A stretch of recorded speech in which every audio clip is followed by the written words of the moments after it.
Tak, o'rtoqlar, bugungi operatsiyamizda onaxonimizda chap buyrakda katta kista bor. Kista joylashish bo'yicha buyrakning yuqori qismi joylashgan. Buyrak usti bezini ezishi hisobiga ba'zan qon bosim oshishi kuzatilib turadi. O'shaning uchun agar qon bosimi chiqishlari kuzatiladigan bo'lsa, avval tekshirib ko'ringlar. Terapevtga borgandan keyin qon bosimi tushiradigan dorilar bersa, ichib yuravermasdan sababini aniqlaylar. Ba'zan bu yurakka hech qanday aloqasi bo'lmashi mumkin.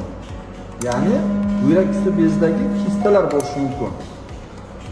Buni zamonaviy usullari kesmasdan laparoskopik usulda teshiklar orqali yarim soatda qilib tashlangan amaliyoti bor.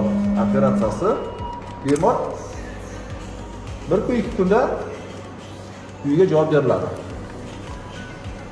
Hozirgi bemorimizda ham xuddi shunday muammo. Buyrakda vyudilyat qilamiz. Natijada mana ko'rib tursa, mana bu joyda kista. Mana kattalik qarayda katta. Mana shu joyda sekin ajrashishni boshlaymiz.